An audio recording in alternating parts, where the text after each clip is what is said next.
Episode 20. All right, man. What's going on? Hey, man, we're here. We're here. How's it going? How's it going? Oh, well, man. Happy Sunday to folks. A little late in the evening for my East Coast people. Yeah, we back with another episode, 20th of the year. Blessed to be here. Blessed to be able to, have something to talk about. But yeah, man, I'm feeling good. Just trying to make sure we cover some important stuff before we get our week started, man. Yeah, no complaints on my end. Yes, sir. Yes, sir. It's a lot going on, man. It's a lot going on. We're in a very interesting time.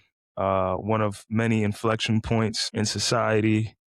People 40 years ago thought we'd have flying cars, but instead we have people arguing that the earth is flat. But we're here. And before we get any further, disclaimer time. The views expressed on this podcast are strictly our own and do not represent our employers or any affiliated organizations. We are not financial advisors, tax professionals, or legal experts. We're sharing our personal perspectives in deconstructing these industries in real time, but none of this is professional advice, even though we were right about the SpaceX thing, which didn't take a brainiac to figure out. Always do your own due diligence and consult with qualified professionals before making major moves. We're learning out loud. Join us, but the plays you make are your own. Yeah, also, the SpaceX thing was one thing, but to be fair, I also did tell everybody go buy memory stocks in January. I literally told everybody go buy Micron, Western Digital, and SanDisk. And I don't know. I feel like if you listen to me when I actually said that, bro, you should for sure be up you put in a decent amount of capital in there when it was trading at what it was trading at, and you held, you should be knowing okay. But I mean, I've also had a lot of misses, so I'm not going to sit here act like I'm a guru. But yeah, I think more times than not we've been pretty accurate on this platform so far. So yeah, just hoping to keep that good luck streak going, man. Yeah, absolutely. That's the plan. And honestly, somebody giving a crystal ball emoji. But first things first for today. We're on the topic of stocks, money moving. So let's talk about the AI money machine, and let's talk about how compute actually gets financed. Let's see. I've been seeing everything that everyone else has been seeing, man. It's all questions about where this money's coming from. It's a lot of big bets for the future, but I don't know. Maybe you could shed some light on what's going on. Yeah. So we're gonna talk about just giving some background to how compute, and when we say compute in a sense, we're talking about the infrastructure, the GPUs and CPUs that all of these large companies are contracting and buying from companies like NVIDIA to essentially train their large language learning models to power our favorite chatbot and AI applications that we use day to day. So, OpenAI, Anthropic, Claude, Gemini, whatever, right? So kind of level setting here, right? So the 5 largest tech companies, which we refer to, and we say this a lot on the show, we refer to them as hyperscalers, right? So we're talking about the Amazons, the Googles, the Metas, the Microsofts, the Oracles of the world. These are companies that are large enough where it's they make enough money and enough revenue where they can essentially eat into their own cash flow and finance their own data centers. They can make their own data centers, build their own data centers, and not essentially go out of business while doing it, right? So that's why, that's kind of why, we see when these companies are reporting, when they're reporting earnings and they're talking about hey, we had this much growth year over year, quarter over quarter, but we still have this much CapEx spend. It doesn't always, kind of work out like that. Like we still see the stock prices getting affected. So yeah, that's one thing, right? So we're going to talk about, like I said, so the 5 largest tech companies, Amazon, Google, Meta, Microsoft, and Oracle, they all plan to spend around $660 to $690 billion in infrastructure in 2026. The vast majority of that is directed at AI compute. So we're talking about AI compute, data centers, networking. So all the fiber optic cabling that goes into the data centers that connects the GPUs to each other and allows them to communicate, right? So that's up. That's near doubling their spending in a single year. Amazon alone is projecting $200 billion in CapEx, up from $131 billion in CapEx. And for anyone that may be listening for the first time, just going to give a quick explanation of what CapEx means. So CapEx stands for capital expenditure. This refers to large upfront investments. So physical and long-term assets that benefit a business for more than 1 year. Compared to operating expenses, which people call OpEx, these are the day-to-day recurring costs to keep the business, businesses running, right? So it's you can think of CapEx as buying a data center or software infrastructure, computer hardware, or vehicles, or building land and property. These are long-term investments versus an operational expenditure. So like insurance or rent or travel costs or a property tax or like, I don't know, like, like that. Yeah. That's like that's kind of like the wall down, like our office rent, employee salary, like stuff like that are operational expenditures, right? So yeah, regardless, from the explanation, you should know like everybody's spending more and more and more money. The revenue is going up too, but the capex is going way beyond any type of Wall Street estimate. So where's this money actually coming from? This cash is not actually on hand, just sitting around. Like I know I said that they have a lot more flexibility than other way smaller companies that don't have as much money. But AI related companies, they tap debt markets, right? For at least 200, AI related companies tap debt markets for at least $200 billion in 2025. And Morgan Stanley, they're projecting 250 to 300 billion in hyperscaler debt issuance for 2026 alone, plus an additional 800 billion in private credit for data center financing through 2028. Not gonna lie, it's looking good, dude. So the new thing that we have here, we have these things called GPU-backed loans. So this is like a concept. You're familiar with CoreWeave, which is like they literally just like lease hella GPUs and just like sit on them. CoreWeave, they secured the first $8.5 billion investment grade GPU backed financing deal. So this means that the actual chips, the GPU chips, they serve as loan collateral. Similar to like if you think about a real estate property or an investment property, how a property secures a real estate like loan, right? Like it's collateral.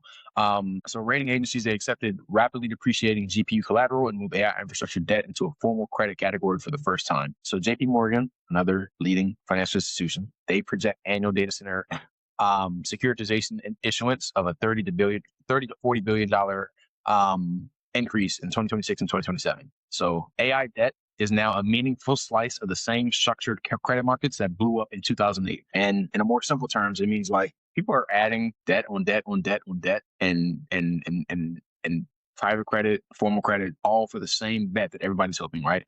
AI. And I'm not gonna lie, bro. I think people are starting to come to the realization, bro, AI is cooked, bro. Like it's looking not like bro. Like yes, it helps us, bro. But I'm not gonna lie. If we're actually talking about genuine return on investment for the hundreds of billions of dollars that these guys are spending, are we really getting a return on our investment right now? Are we really seeing meaningful gains in productivity? And now I think there are some specific examples where it's like AI has a direct, like quantifiable increase on efficiency or like productivity. So like coding, right? I don't think coding is up for question. Like I think like AI has significantly increased the speed in which software engineers or technical, devs or whatever can like produce code and merge PRs and like put out like, new code and stuff like that. Obviously the models have become like increasingly like much better at writing code, and they're like, I think even like within Claude, like almost everything is written internally with Claude. Like no one actually codes anymore, right? That's one very specific sector. We're talking about everywhere else, bro. Are we really saying like the gains that essentially like does the money that these hyperscalers and all these companies are kind of putting into AI, does it like, are the returns that we're seeing, are they justified? Like, does it make sense? Like I feel like and it's kind of like it's really kind of scary because like I feel like folks across several sectors are kind of having this realization at the same time. And AI is low-key the only reason that the stock market is not like free falling, like to red right now. And it's kind of like, it's kind of scary to think about that, bro. I'm not going to lie. Like we don't, like we're not saying the returns that we thought we were going to see, but like, is anybody actually going to stop spending money on it and stop buying data centers? I mean, I don't think so, man. that's facts, and I think honestly, when it comes to all this AI stuff, bro, I think that there's a problem. Like even just personally, I'm like contemplating, like what am I paying for Claude for? And it's like I'm sick of seeing these AI websites that people are just throwing stuff at AI, hoping that AI does every little thing. And also in terms of what AI is doing, it's not what we need, like thought. And I think they're pushing the envelope a little too far, right? Like for example, the compute costs keep going higher, the token price goes higher. But like you said, for coding and some stuff, and if you're doing like not simple, but things with Excel sheets and different things like that, you might not need the most premium whatchamacallit, the most premium like platform. So I really think that it's important to think, okay, can we have tiers that are more affordable or that don't charge by the token? Because if you're simply just if you're literally just doing Excel sheets and different like sheets, you don't need the most powerful AI. You need an AI that can parse through data, that can make guesstimations and do quantitative analysis. You don't need the most powerful Fable or whatever the case is. So I think that No. they should consider offering tiers so that the return on investment is useful. Like if the Claude price goes up for the stuff that I'm personally using Claude for, I wouldn't need that. And it's like that's pushing people away. Um, Yeah. but Yeah. that's just my Nah. take on it. Nah, that makes sense. I think that's kind of going to like lead us right into our second model.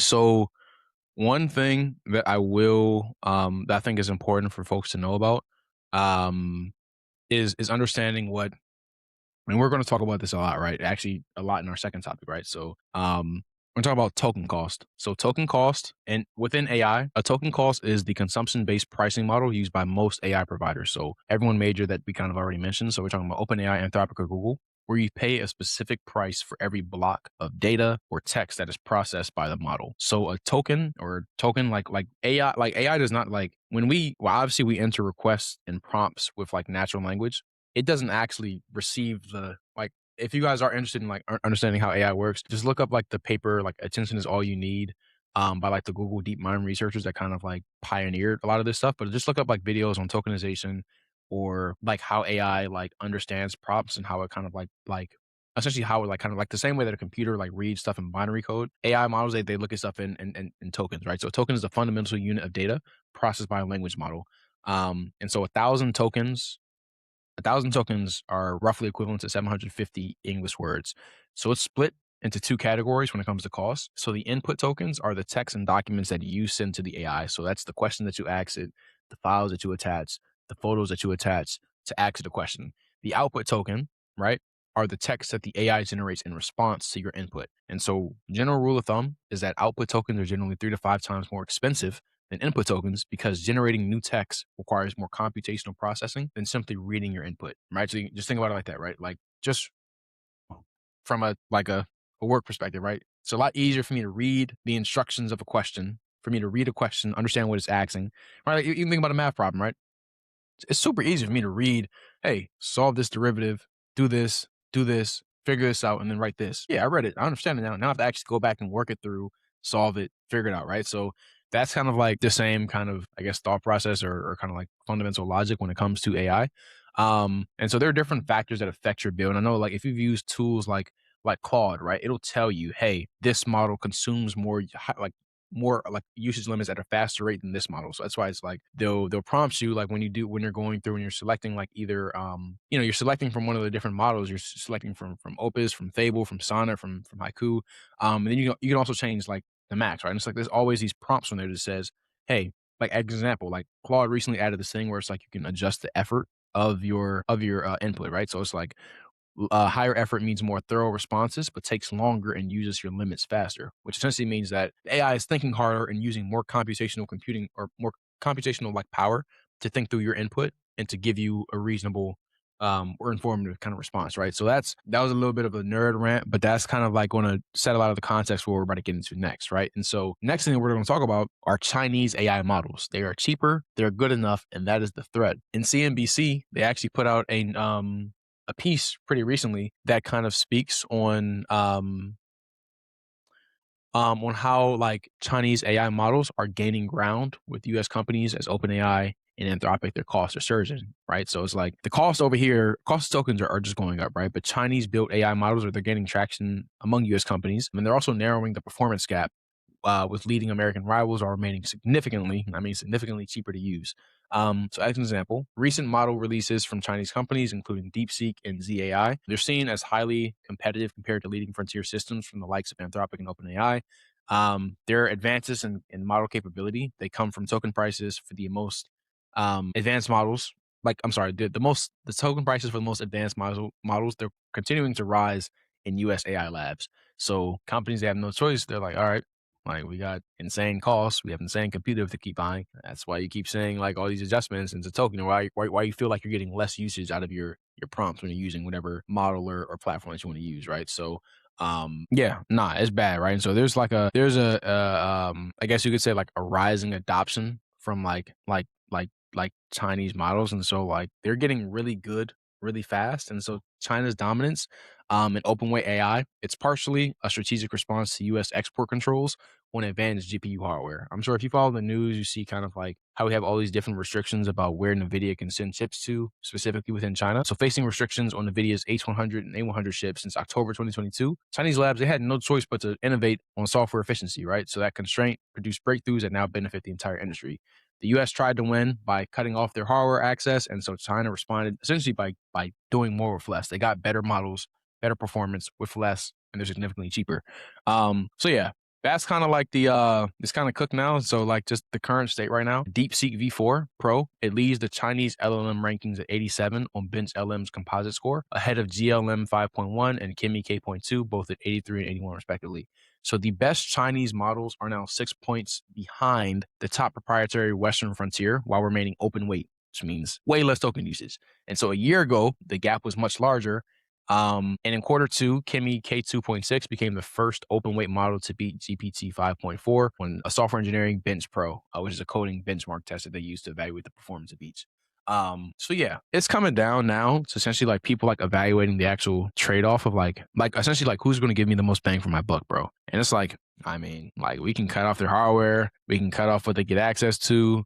I don't know, man. The performance of Chinese AI models, they're just getting better and better and better and better and better. And so there's going to be a real risk that users get stuck having to choose between performant but expensive US models, whose price and accessibility can quickly fluctuate as we've kind of seen with the last few weeks with like how Claude keeps like giving us a little bit of fable and then takes it away and then gives us a little bit of fable and takes it away, or using Chinese model that are as the only feasible alternative whenever they want to control cost on or own their own AI stack, right? So it's like that's quickly becoming kind of like the like our only two options here. Like it's either like, all right, do your own thing, or keep getting cooked by American models, bro. So that's another quick like rundown about like the current state of like Chinese models and the gap being closed and where we are as a country. And I mean, like, hey, as much as I love my Claude, my quick chat GPT image generation.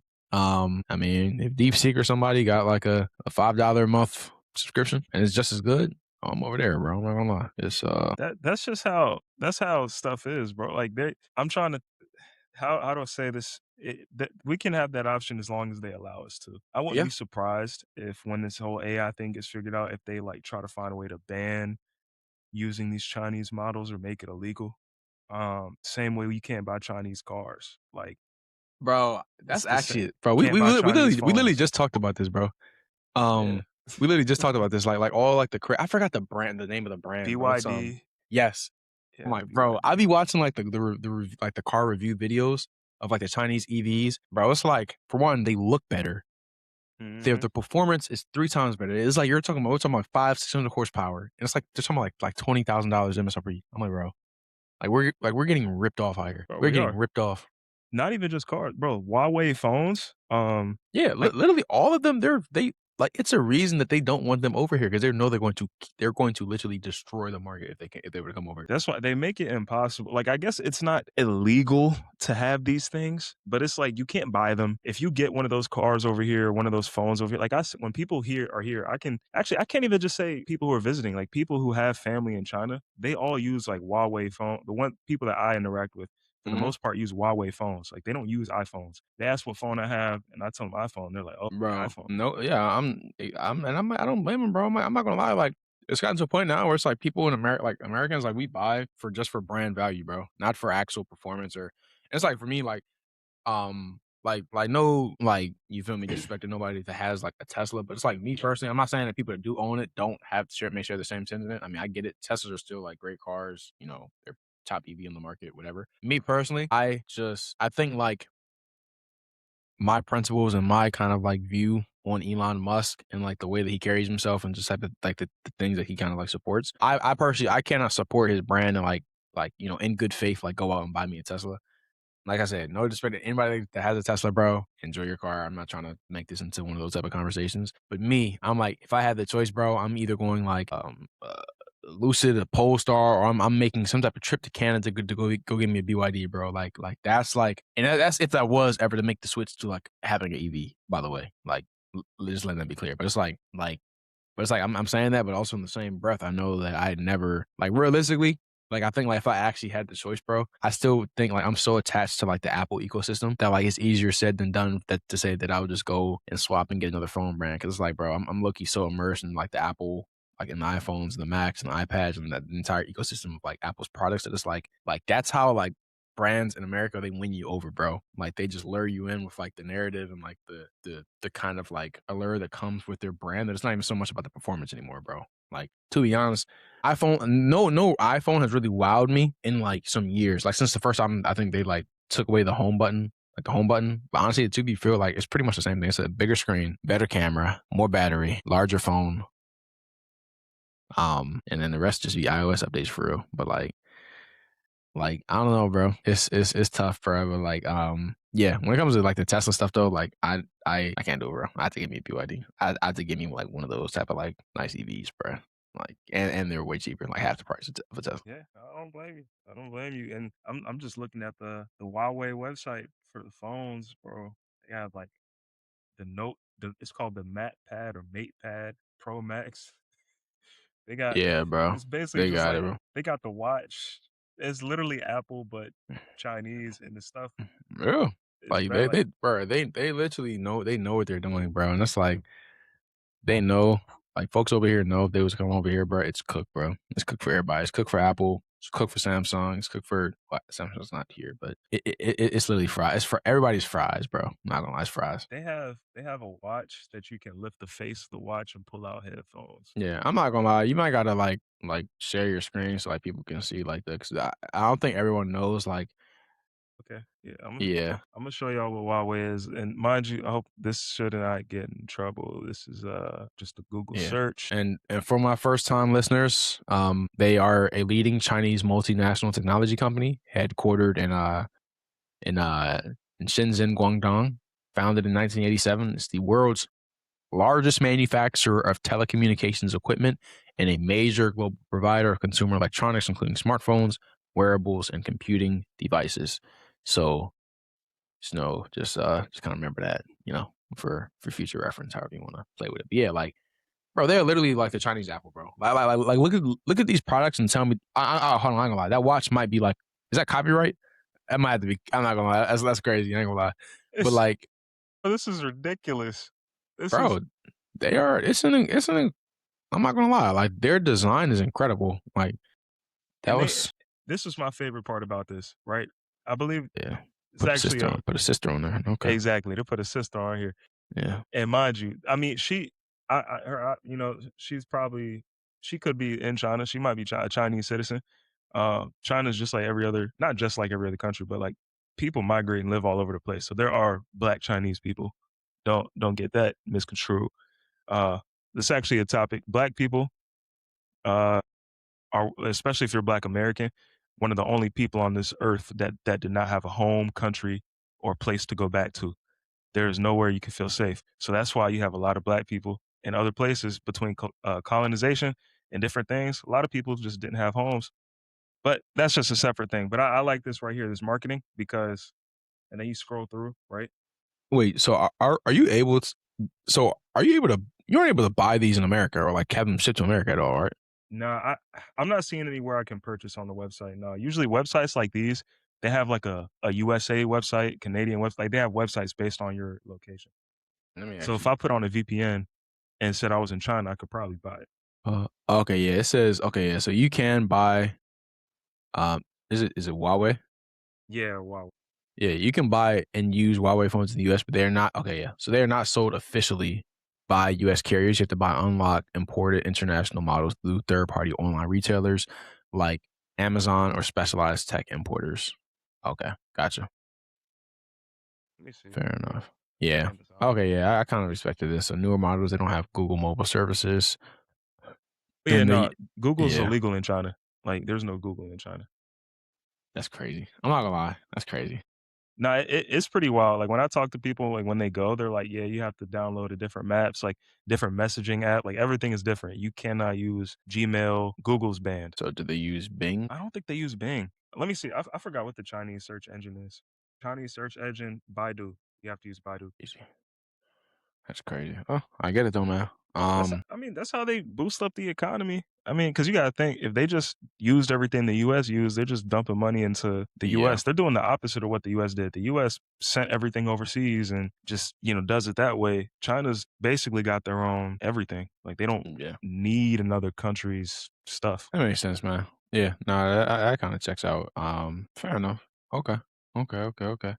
Um, but yeah, nah. Speaking of like my man said, sister on the marketing. Shout out to Huawei for what I'm saying, putting on for the people. But then also, want to talk about like while we on the topic, like Thomas did bring up a good point about like that.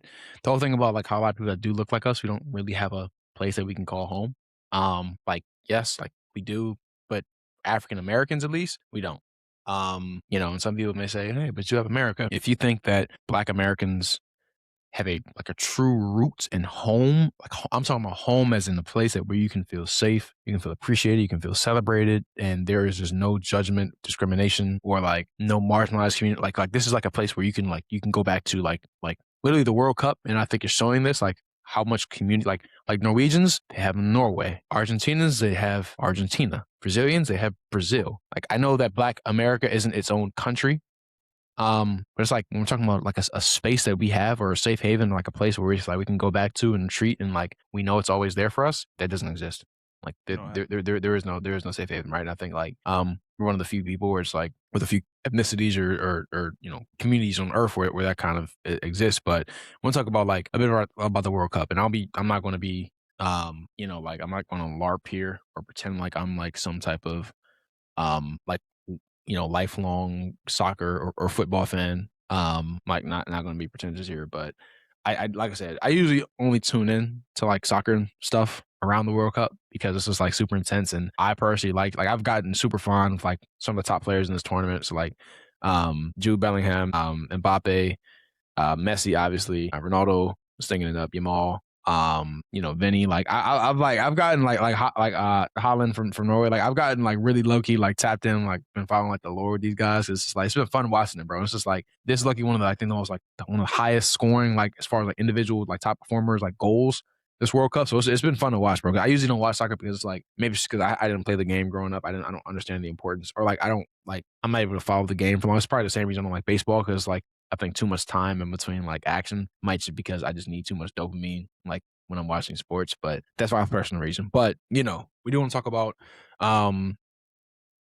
like this upcoming quarterfinal, like Argentina, England, and why the World Cup is complicated for Black American fans. Right. So just want to talk a bit about a piece, right? So it's like the World Cup is the most watched sporting event on earth. And if you know how to read it, it's almost the most comprehensive map of where slavery and colonialism actually went. So a TikTok creator, Adib, he went through this and he talked about like all the different teams and the composition of them, right? So 21 of France's 26 players are of African descent, England 15, Netherlands 14, Belgium and Germany 9 apiece, 12 of the United States 26 are Black. Argentina, zilch, right? And so in 1800, Black people were more than a third of Argentina's population. By 1875, the government has stopped counting African descendants in the national census together. The President Sarmiento's era has been described as a covert genocide. In 1853, the Constitution was engineered to draw European immigrants. Italian and Spanish arrivals reshaped the country between 1880 and 1950. And so former Argentine President Carlos Menem once declared plainly, like I'm talking about like no switch up on a quote, in Argentina, Blacks do not exist. That is a Brazilian problem, right? Even the culture was taken. Tango grew directly out of Afro-Argentinian communities. Tango is a word from Kikongo meaning time. The erasure was complete. It was the people and then the cultural origins.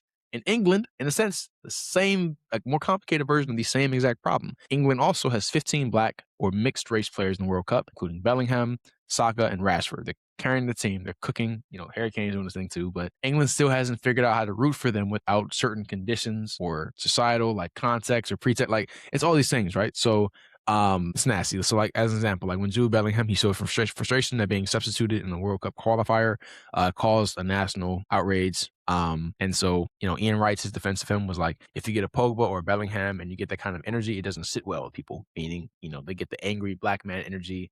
For someone like Jude, for some reason, it frightens people because of his capability and this inspiration that he can give. So yeah, it's a little nasty. He's been called too American, an ego-driven showman, despite having no cultural or family link to the United States. They have criticism at Sterling and Rashford for their behavior on and off the pitch. And so it's like when non-white English players step outside the cultural norms about how players in that space should conduct themselves, their behavior is no longer seen as an individual personality. It becomes a sign of some broader cultural difference tied to skin color. So yeah, it's nasty, right? So it's like there have only been 11 black managers in the top tier of English soccer. And in an interview, John Barnes said that black Englishness is policed. Black people are allowed running, singing, and dancing, but there is a perception in society, and specifically in soccer, that asks the questions, can we think? Can we do more than just be athletes, than dance, and sing, than just be sources of entertainment, right? Can we think? Can we be our own people? Can we be individuals? Can we be creatives, right? And then can black players also be trusted with leadership and authority? And so in practice, and what we've seen through events like these, the answer has unfortunately been no. And I'm like really, I think this World Cup is kind of like putting a really bright light on like some of the people that are from African descent or like, colored people who are like kind of carrying their teams. It's really good. It's putting it on like this, the largest, sporting display in the world. And essentially, Argentina and England, they represent two different versions of the exact same dynamic. Argentina, they erased their entire black population, and England built a national team with black people and still trying to decide whether they actually want to support black people or let black people lead it. So yeah, it's really tough. In the World Cup, like I said, it's not just football. It's a geopolitical map of where black people were enslaved, displaced, and built things that got claimed by somebody else. So this is like one of those kind of like it's like the lesser of two evils when it comes to like what team you're rooting for.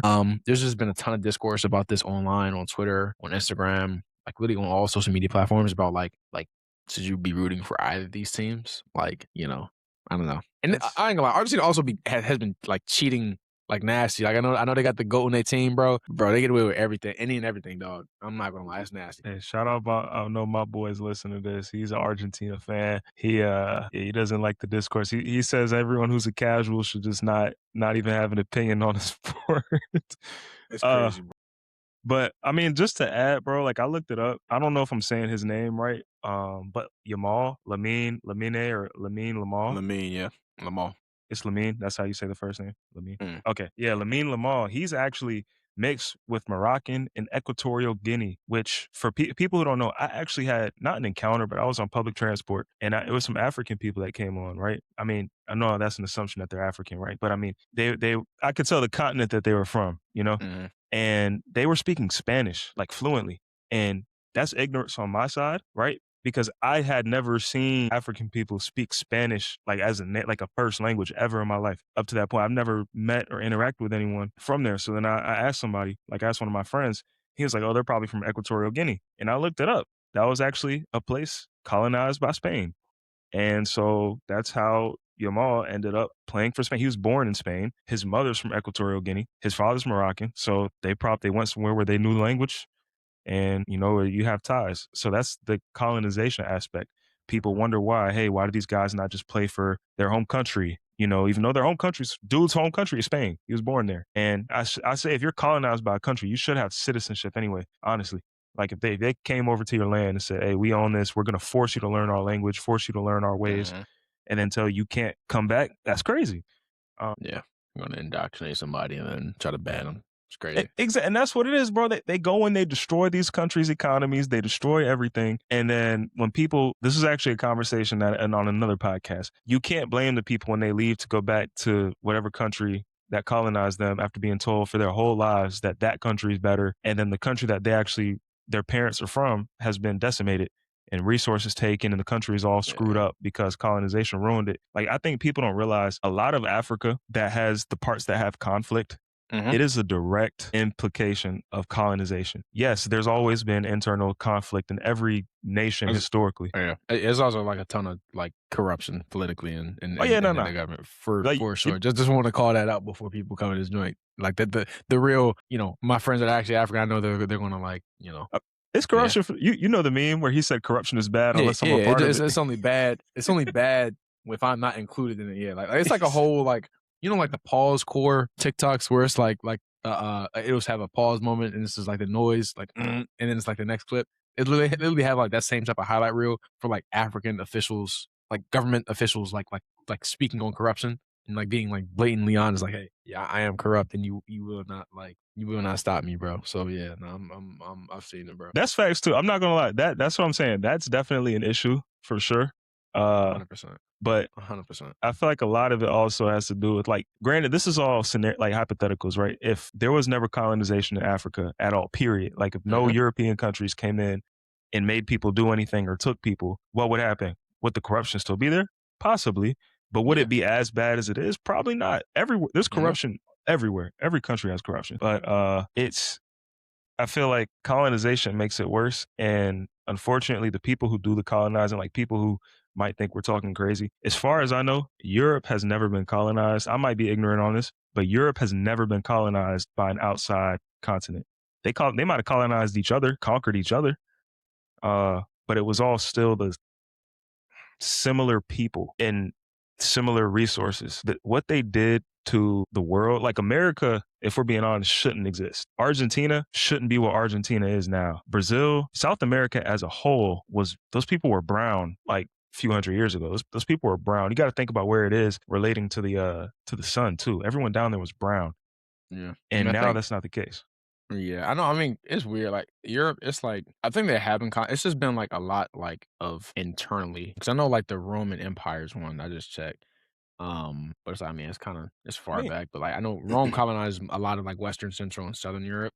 And then a lot of that after was just kind of like empire building, like over time. Like that's what they did it to each other, to themselves. Like yeah, you look it's at just like dog China. There's yeah. Like China, like Asia, like bro, like it was all like local, which is fine. Like that's one thing, right? Like Europeans conquered Europeans, and like people look back, like even the whole Odyssey situation going on. A lot of people are upset about the cast selection for that. They're saying, who thinks Lupita's the most beautiful woman of blah blah blah? I'm not even gonna lie. I'm not mad at that. But I'm not gonna lie. Like I saw like a thing about the movie say that like Travis like I don't know why Travis Scott is in there. Fiend was gonna be getting played in the movie, like his song. I'm like, why is Fiend getting played in Odyssey? The Odyssey. Yeah, that like they got the most high budget cast of all time. I'm telling you, if it's a stinker, he's cooked. Christopher Nolan's cooked, bro. Bro, I mean, Christopher Nolan's made so many. I mean, I ain't gonna lie, he's solidified. His legacy is solidified, but this will be a stinker, bro. But here's my thing, though, right? I'm seeing less criticism about Travis Scott, which okay, I get it. Putting Travis Scott in a movie of this size is kind of crazy. But my thing is the racism, the homophobia, the transphobia, like all of this stuff. Like I get it, right? I do understand these people historically were not black. These people historically were not transgender. I'm pretty sure back then, like they didn't even have terms for this stuff. It was just like if you actually look up like Greek mythology, I don't know if that's what Odyssey is. I don't know what mythology it is, but it was pretty like fluid society back then. But the black thing, like people, it's just racism, bro. And yeah. It is on Greek mythology, kind of. I mean, the Greek king Odysseus. Okay, yeah, I that's what I'm saying. I don't know much about any of that. Like, I'm not a big Troy guy. I watched 300. That was like it. Every dude watched 300. That's what, bro. This is Sparta, bro. It's like a rite of passage.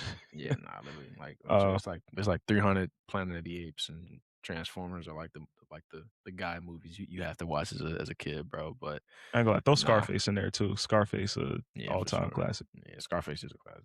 I've rewatched it a couple times. Yeah, you got to rewatch it every now and then. I hope they don't remake it. I think there's talks about a remake. That movie, you don't need a remake. So some things you just need. It's just better left untouched, bro.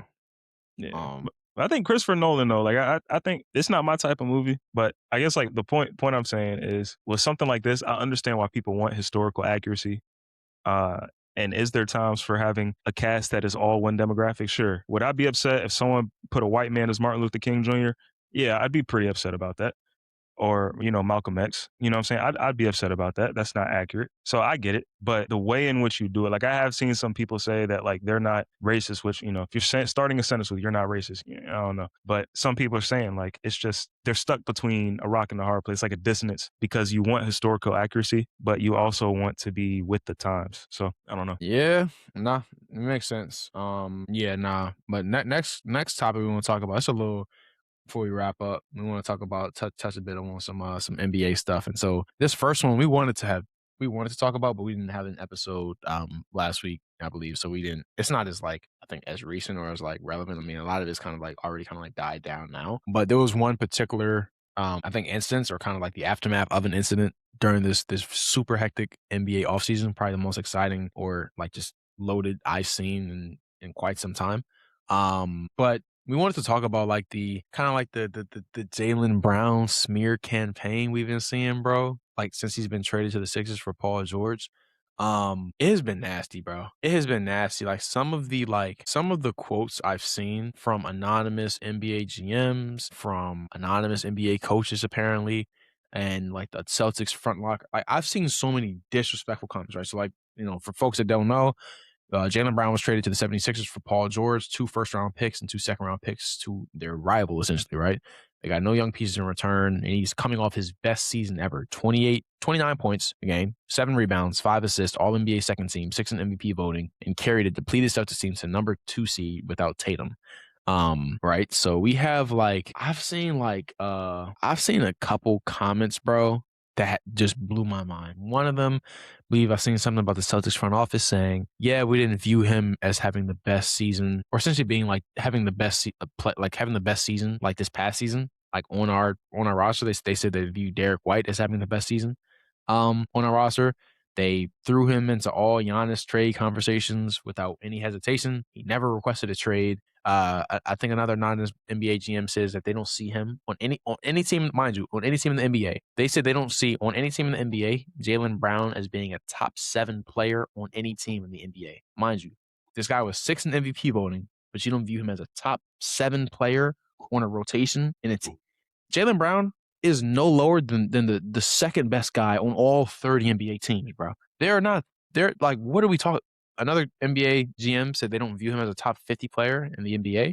And I'm seeing other ones about like how another part of the reason why he got traded was because of his kind of like his antics, his quote unquote antics on Twitch, and how he thinks that he's like the smartest person in the room. And that comment was probably like the most, like that one right there, like all these comments are ridiculous to me. Like, cause a lot of them are just like this stupid, like analytics, dumb. Like, I'm like, bro, you don't average 30 points a game and get 6 in MVP voting. Bro, like it's just like, but no, this, what do you call that? Right. So it's like, yeah, right. So it's this anonymous NBA reporter, right? So it's like, there's some, right. So yeah, this is Colin Cowherd on an episode of his volume podcast. He said, I had 2 NBA sources, 2 people in the league, one an executive, one a scout, say that Jaylen Brown has, it's a disease. He suddenly thinks he's the smartest guy in every room he's in. You make a lot of money. Suddenly you're absolutely sure. You don't want to listen to your bosses. You don't want to listen to consultants. You don't want to listen to teammates. And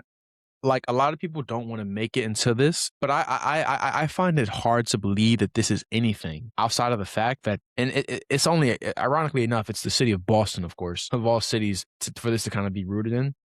But it's like we see, mind you, let's not act like not to mind you, like this is before he even got drafted, right? Jaylen Brown had like concerns about getting drafted because he was so smart. They thought like he wasn't going to love basketball enough because he was so smart. Let's also remember, right? He graduated top of his class. He went to UC Berkeley. His freshman year, he took graduate level courses and played on the varsity chess team. He's the youngest person to ever deliver a lecture at Harvard University. He served as a fellow for the MIT Media Lab. He has interned. He had an internship offer because of his deep interest in physics and space, an internship with NASA in 2021. He knows multiple languages, Spanish, Arabic. He's skilled at playing both the piano and the guitar, and he became one of the youngest vice presidents of the National Basketball Players Association and established a bridge program in partnership with MIT to support high school students of color in pursuing STEM careers. This guy, his credentials are there. He's a smart guy. And I've seen all these different analysis and reasons as to why people think this, bro.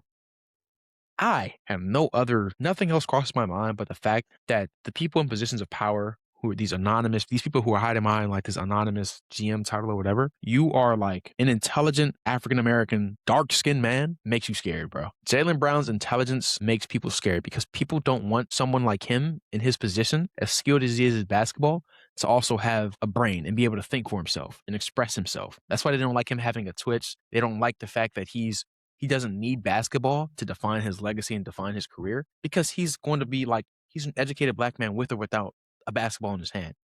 He's someone who's going to speak his mind with or without a basketball in his hand. And it's like that to a lot of people is the scariest thing in the world.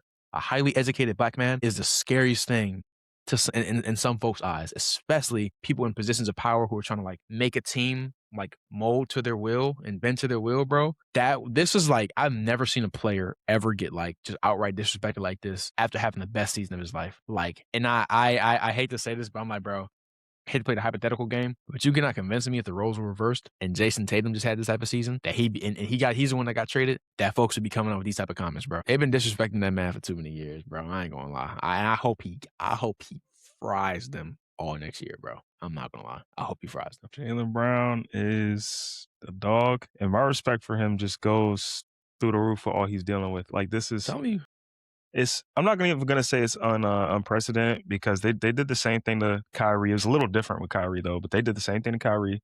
it was really They did the same thing. Kyrie's been getting that type of treatment though. I'm not gonna lie. Yeah, but I mean, but shoot, they did it with his name is Mahmoud Abdul Roof, I believe his name was. Yeah, I know. Yeah. Mm-hmm. I believe that's his name. Apologies if that's incorrect, but it was a player, same situation. He said some things and got blackballed. And I guess you can't just outright blackball Jaylen Brown for what he's doing. Like he hasn't said anything crazy. He's not targeting any groups. He has not criticized any nations or anything as far as I've heard. But I mean, it's crazy, man. It's crazy how they do people. Mm-hmm. But Jaylen Brown, I hope he kills in Philly. I hope if they let LeBron, hey, Philly, honestly, even without LeBron, the way Philly's set up right now, I think they're favorites to win championships so far. Not favorites, like number one, but they're top 3. Especially if they land LeBron. If they land LeBron, I think they're a lot.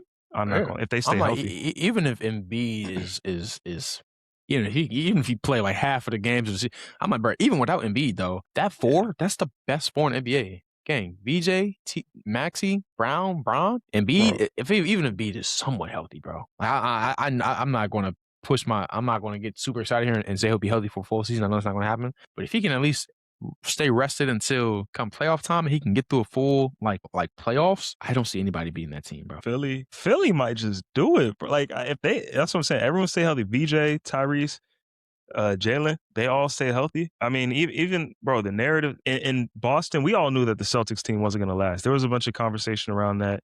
They've been trying to split them up for years, though, bro. Yeah, no, like, they've been trying even after the championship. I think that they were cool with each other, but like people kept making them stories like, oh, egos and who's the real star, bro. Jaylen, I don't think Jaylen had any issue with Jason being seen as the man. Like I don't think he had any problem with that. And that's the thing. I mean, they're really 1A, 1B, bro. And it's like I think what people have more so of a problem with is yes, they blew a 3-1 lead. But I think it's the fact that he was so like excited about like he was like adamant about this being like his favorite season of his career. But it's like have any like of you people criticizing him ever played a sport? You're telling me you wouldn't be excited if you had your chance to get like to kill all season? You carried a team from like that had no playoff expectations to the 2nd seed, and you got to kill all season and show everybody that like you're just as good and you're the guy too. Like how are you feeling? Like how are you going to get mad at someone for being excited that they played the best ball of their career, bro? Like let's put this into perspective for all the office workers and desk jockeys out there. This is like if your teammate that you work, your coworker, who's the master coder, master salesman, whatever the case is, let's just say salesman for this, apply it to whatever you want. The one who sells to everybody or who takes credit for your sales is out on maternity, paternity leave for 9 months or not 9 months, I don't know, let's say 16 weeks. And you're balling, you're selling everything so good that they decide to come back early, off leave early because they're trying to get back in and just get a piece of that. You know, rather than do the smart thing and take the rest of the leave. That's the same. Would you not be happy? Would you not be excited that you finally get a chance? I mean, if anyone's played a sport, we've all been in that position, unless you've just been the main person on your team your whole life. We've all been in that position where it's you kind of like not hoping that somebody get hurt or somebody can't play, but you know that's a chance, bro. That's it. Yeah, you just want a chance. Like you just hope like they screw up so that you get put in the game so you can do your thing. Sometimes somebody got to fall off for you to shine a little bit. That's what I'm saying. I'm like, folks ain't like that, bro. And like I said, he's outspoken, he's educated, he's politically aware. And the thing I like about him, bro, he's not someone that's going to bend his knee to institutions or to ownership just because they are what they are, right? Like he knows that he still has leverage and he has like a voice. And it's like a lot of people do it because they aren't educated enough to like know what they're dealing with. Jaylen Brown is like extremely aware of like his circumstances and like where he stands as a player, and it's like I think it's like I like him a lot, bro, because he knows that he represents so much more than just Jaylen Brown, bro. Like he's not like he's not like I hope people don't think this is like a facade. He's just doing this for like attention or to seem smart. But I genuinely think that that's someone who like he knows like he represents so much more. He represents everyone that looks like him, bro. He speaks Mhm. for all, educated black men who may be kind of like prejudiced or scrutinized or not taken seriously because they're trying to do more than, the basic assignment. Like I think he's kind of essentially like setting like the groundwork for what it looks like to be a highly educated black man and to be more than just an athlete, bro. And that's like why I respect him a lot. I respect all athletes. I also respect Kyrie a lot, bro, because it's like I don't, obviously your day job is basketball, bro. But it's like I feel like the greatest basketball players are the ones that are known for more than just basketball, bro. Like it's the ones that leave a legacy behind on and off the court. And it's like I feel like they do both of them do that like very well. And it's like, yes, it's sometimes it's controversial, sometimes it doesn't blow with all the public.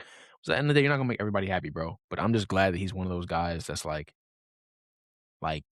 he's going to speak his mind. He's not going to like just shut up and dribble when he says something that folks don't like. So, yeah, nah, it was a lot of those comments. I just kept seeing them, bro. It's just like the timing in which like all these different articles and all these anonymous people were coming out. It was just like the day after he got traded, just back to back to back to back to back. It was like people really had it out for him, like this crazy vendetta. And I'm like, bro, like for what? So yeah, nah, I'm really excited for this upcoming NBA season. The summer league has been crazy. This draft class is crazy. These trades have been crazy. I will be tuned in. Football is about to come back. Cowboys about to be back. Spurs about to be back. It's cinema, bro. We're back, bro. We're back. We're just back in all dimensions. We're just back everywhere. I'm ready, dog. Yeah. Shout out C Will. Looking good. Looking good for Caleb Wilson the Bulls, man. Caleb Wilson looking crazy, man. AJ looking crazy. Darren Peterson is killing right now as we speak. Cam Boozer looking crazy. My boy on the Sixers looking crazy. Acuff looking nice, bro. Like it's some dogs out here, man. This might be the best draft class in some time, bro. So, Hey. yeah, If Braun go to DC, shout out DC. that's not happening. His boy over there though, AD. Think about that. AD, AJ, Wizards Slick got a little. They got a roster, man. I do applaud you if you've been a real Wizards fan this whole time and you stay down. I ain't gonna lie, DC sports as a whole is on the come up. It is. I mean, it's way better than Chicago sports as a Chicago Bulls fan. I mean, Chicago as a whole. You talking about Chicago as a whole or just Chicago Bulls? Because the Bears, I mean, the Bears are back. I mean, okay. Outside the Bears, I don't know what's going on with the baseball team, but Chicago Cubs. I don't even follow baseball enough to know like if the Cubs are good or like relevant. I know the basketball teams are cooked. The women's team's having a lot of drama right now with Skylar Diggins. Yeah. Or no, what is her last? Is this a Diggins? Because I know she got divorced. She changed her name. Yeah, Skylar Diggins. Okay, the Smith was the husband's name, I assume. But yeah, Skylar. There's some issues there. WNBA as a whole. I mean, we got too much going on in the world for what they're doing with this whole Caitlin Clark situation with the government talking about looking into civil rights violations. That's crazy. And if anyone actually watches hoops, the whole narrative with Caitlin being the number one player is insane. Shout out Caitlin. She's a great player, but I'm just concerned that most of her supporters and fans don't actually watch basketball and don't actually think she's a good basketball player. I think there's another reason that they support her.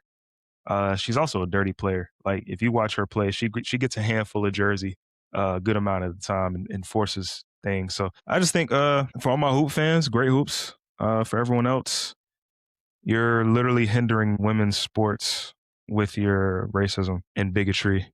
And homophobia and just archaic mindsets that are poisoning your brain. Get off. I'm not going to say the app name, but it's an app that starts with a G that a lot of people like to get on. Certain type of people that fit the bigoted mindset. Get off of there and just enjoy life. Just be happy.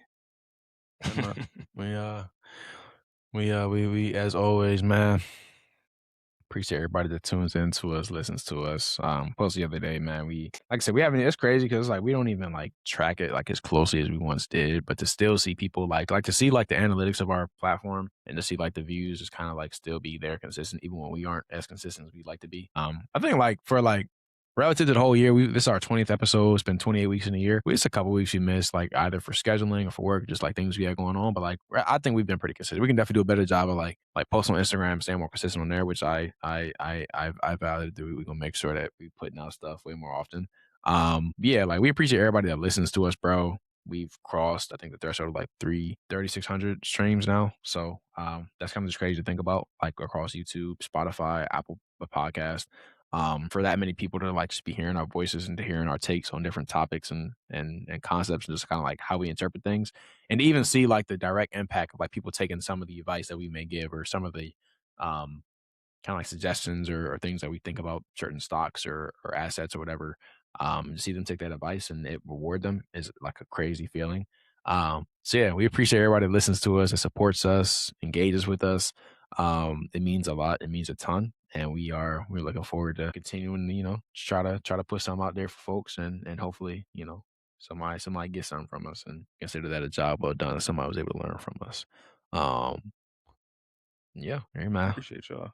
Happy Sunday, folks. Y'all have a great work week, great week, period. Yeah, stay blessed, stay prayed up, stay safe out here. And yeah, we will catch y'all on the next episode. Appreciate everybody listening and yeah, have a good one. Peace.